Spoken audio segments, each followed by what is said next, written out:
That's where the car was sitting earlier. I think it's definitely coolant coming off of the head gasket. It's kind of hard to see in the video, but you got smoke coming up from over here. Mostly right here. It's probably where the crack is.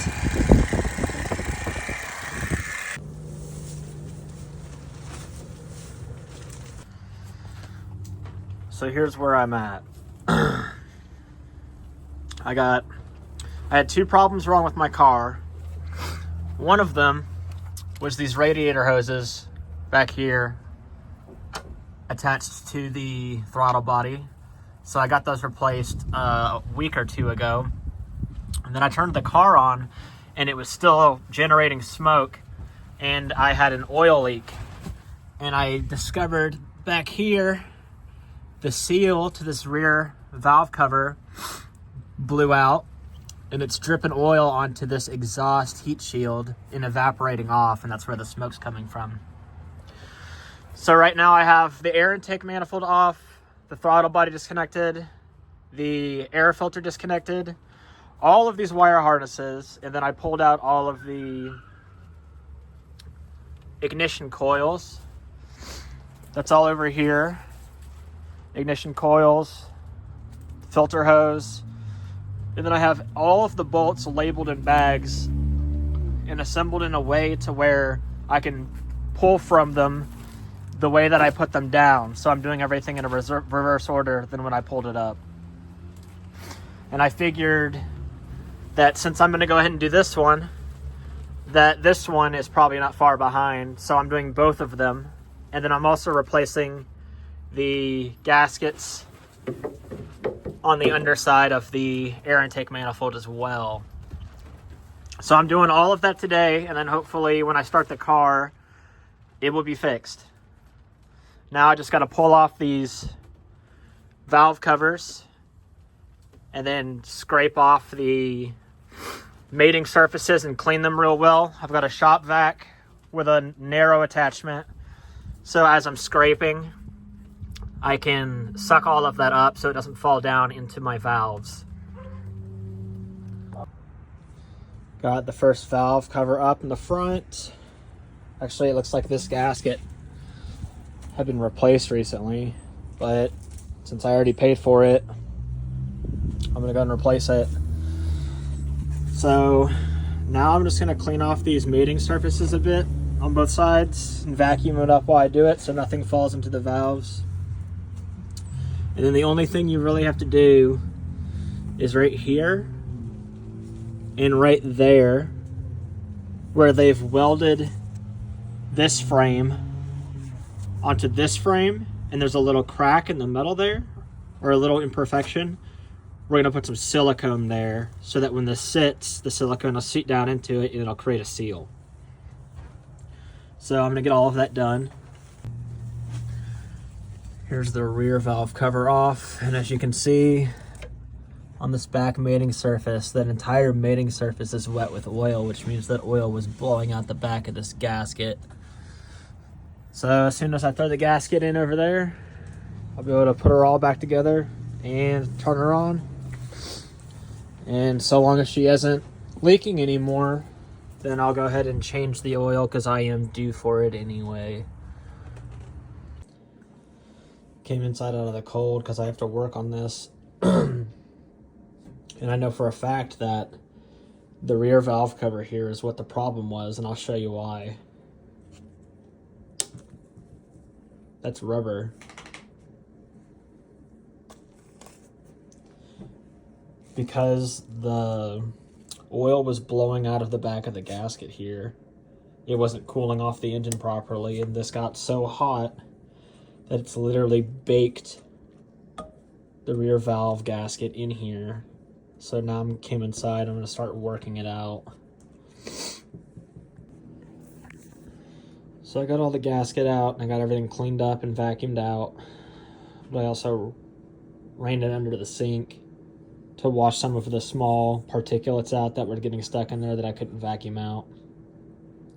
So now I'm just letting it sit and dry for a minute because I don't want any water mixing in with my oil. So when I was fixing my car, I made a bit of an embarrassing mistake.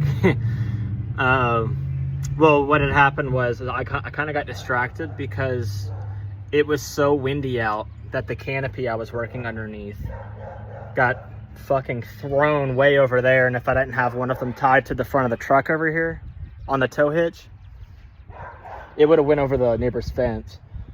And I had 3 of the legs tied to 15 to 25 pound kettlebells too. So, and the wind had been strong kind of all day, but I was sitting here bent over working on this thing, and then one giant gust of wind fucking tore everything over my head over there.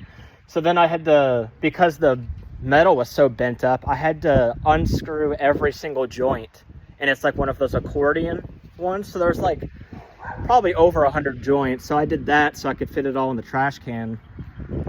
And then when I put my car back together, underneath of the air intake manifold here where I stuffed the towels, I left the towels in there, and then I put the car back together and I fucking started it, and I was deathly afraid of, it's been like 2 weeks now that the towels got sucked into the engine, and this is just an expensive piece of shit at that point.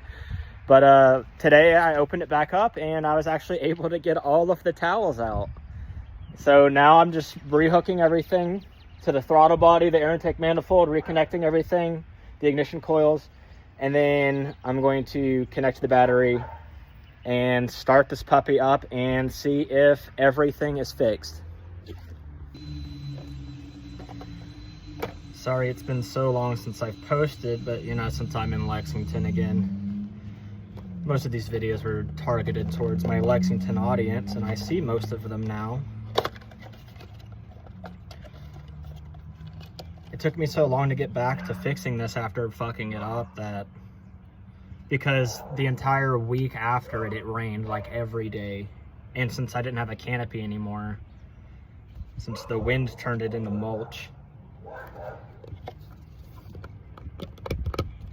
I need some kind of wrench to get that up. Right now I'm just changing the oil. Since I had the gasket blow back there, I don't know exactly how much oil exited the vehicle. The fluid level says it's good, but I'm due for an oil change anyway. And I don't know, since that seal was broken, what the quality of the oil sitting in the engine is. So I'm just doing a quick oil change.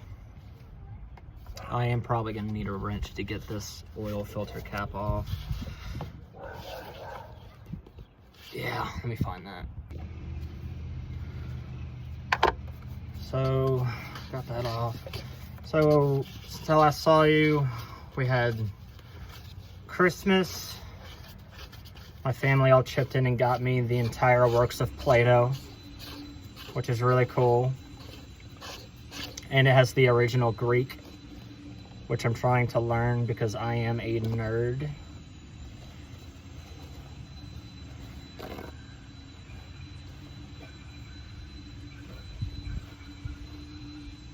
And then I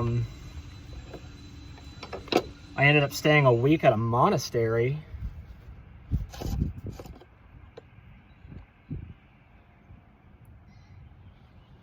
Which basically just involved me sleeping, did a vow of silence, and I fasted for the whole week. I got there on Monday. We would have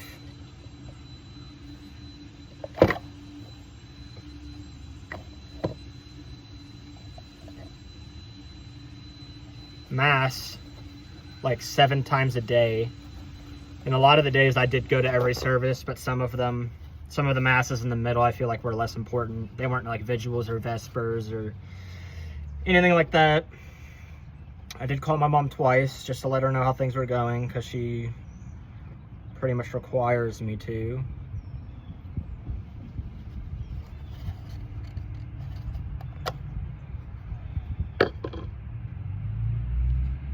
So I fasted all the way up until Saturday.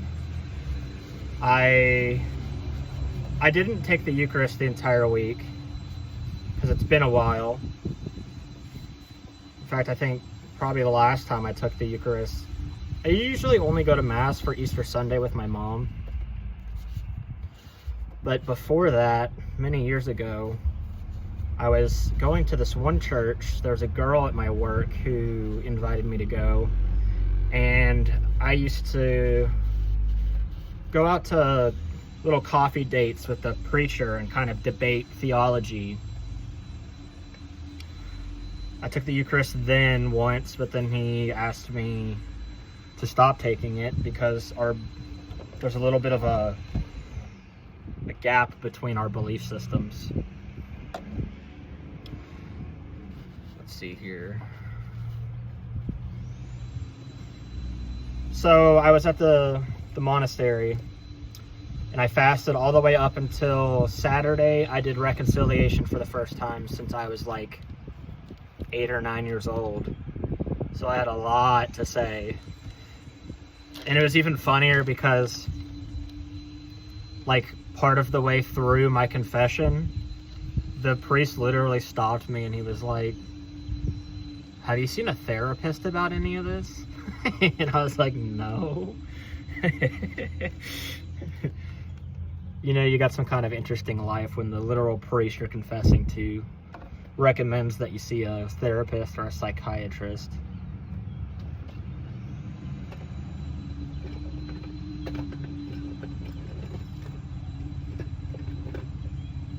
I'm fine, by the way. Like, that's no need for concern.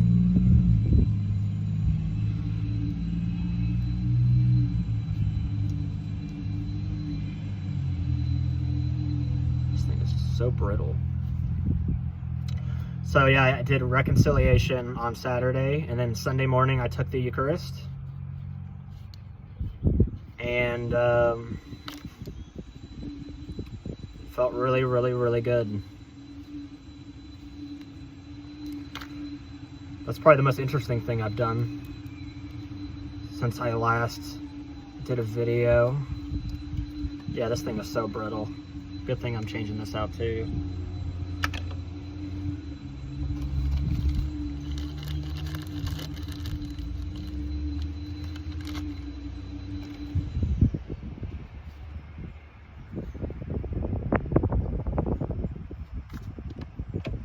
Fuck.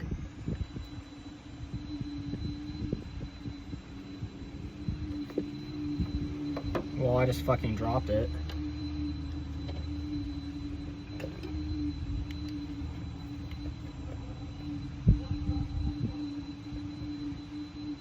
Hopefully it made it all the way to the ground.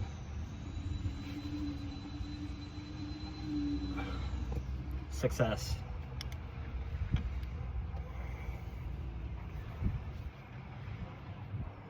Let's try not to fuck this up again.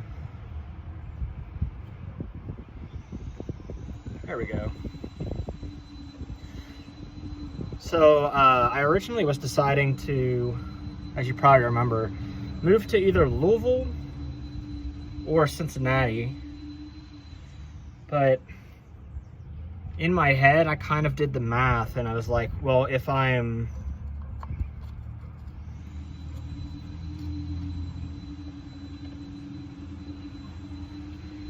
working 2 full-time jobs in Louisville and Cincinnati and then just coming here for the weekends, I mean, it's kind of the same thing as me just working 2 full-time jobs here. So why even bother?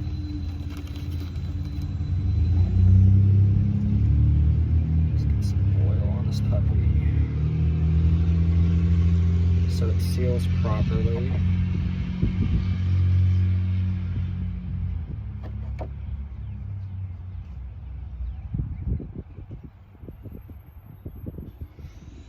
So now I ended up getting a job. Well, the most frustrating part about it was like a month before I even moved back, I was filling out applications like a responsible adult. And I got, you know, responses back from a lot of companies who were interested in hiring me, but they wanted me to reapply whenever I was already here, which I think is kind of ridiculous. Because if you think about it, I feel like the precedent normally is if somebody's moving they want job security, you know, because moving's kind of expensive.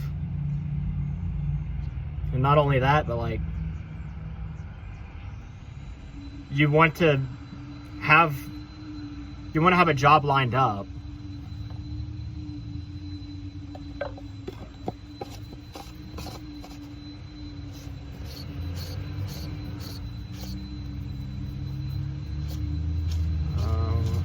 Let me check the washer. But yeah, when I got back here,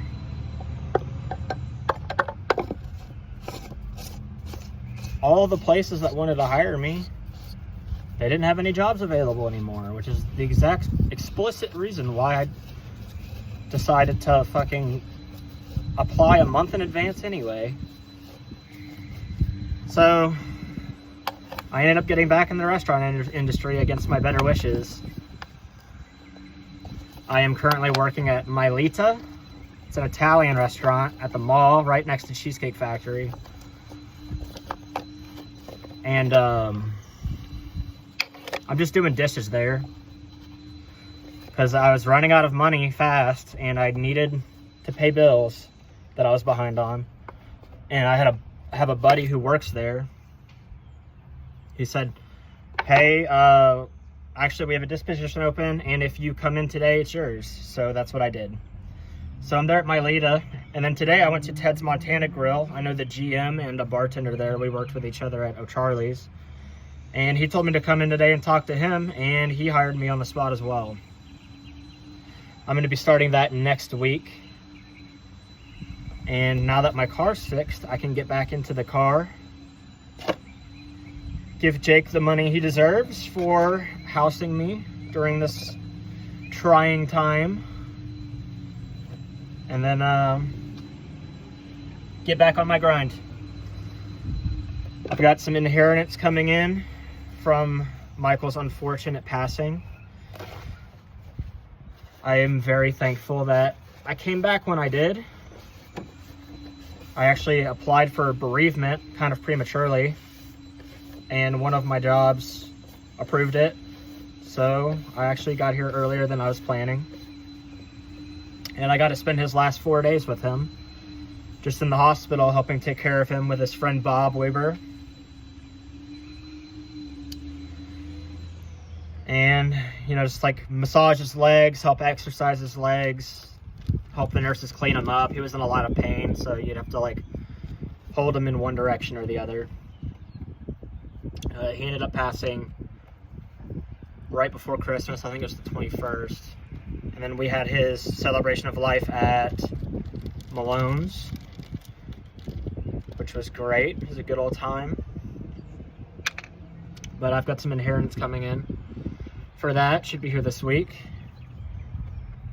And now that the car's fixed, I know I'm not going to have to buy another car, which is amazing news. And so that'll give me a pretty big head start on getting the box truck. I started looking at one in Stanford, Kentucky. I think it's a 2008. It has like 200,000 miles, but it was fleet maintained and has all of the service records and everything, which is great. And I used to own a van that had the same engine that's in it, and my van had an insane amount of miles, like 300,000, and it ran like a fucking beast. The only reason I had to give the van away was because I went to do the brakes on it, and the frame was so rusted that there was nowhere to support the vehicle. I tried to support it, but it went straight through the rusted frame and broke it, and the van fell over on its side, almost on top of me. And I somehow managed to get the van back upright and got the wheels on. But then, yeah, I just hired someone to come take it. But yeah, it's fleet maintained. It has all the service records. I've owned a car with more miles with the same engine, so I'm fully confident. They want like $9,000, $10,000 for it. I think I'm going to talk them down because I'll have cash in hand. We won't have to deal with a lease or any banks whoever's selling it can just make their money right there.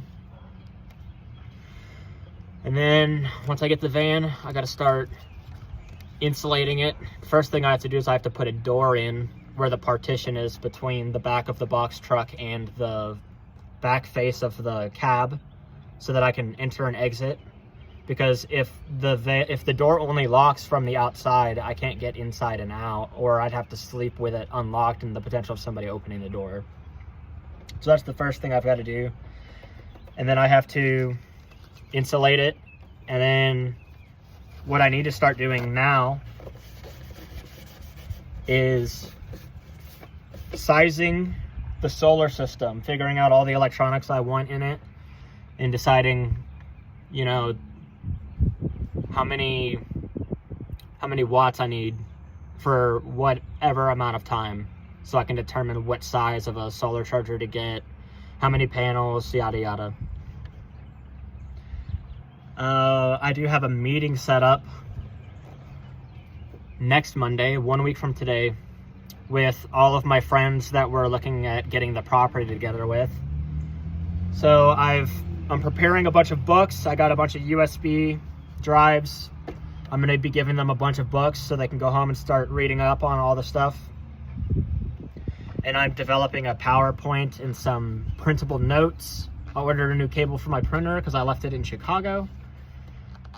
And we're basically just going to start every couple of Mondays having dinner together. This menu's chili.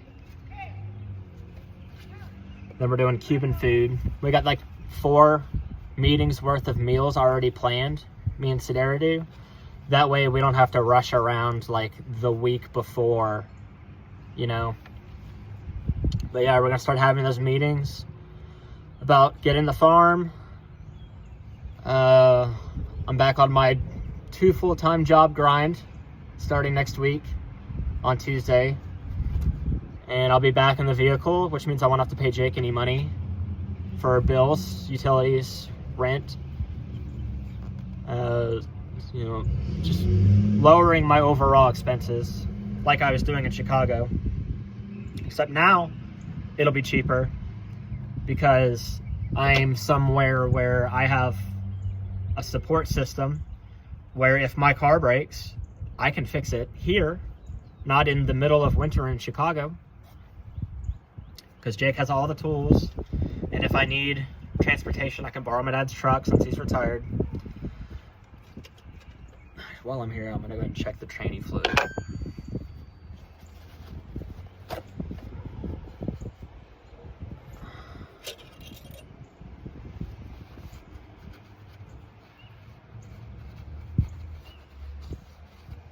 And I already told Kyle, who will be receiving this car after me, when I get the box truck, beautiful,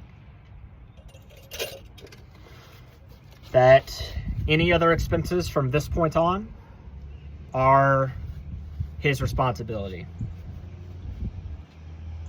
I'll still fix the car, but you gotta buy the parts, dude. I've already put like $5 grand into this vehicle, but I did get it for free from Kenny and Margaret. Big shout out to them for helping me. So, and other cars of this model, when I thought this was broken, when the paper towels were in there and I thought they got sucked into the engine and I thought this car was totaled, I was shopping around at getting the exact same car. That way, all of the new parts I've already replaced, like the thermostat housing gasket, the thermostat, the AC compressor, all of the shit that I've done to this car. I can just put it on that car, put the old parts on this car, and then sell this one. So a well-maintained car of this make and model and year goes for about $4,000 to $6,000 on the used market, because the used market is fucking insane right now. So I've basically paid for the car.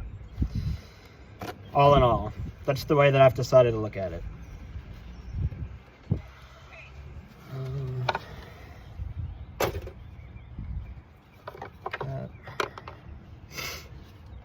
What else?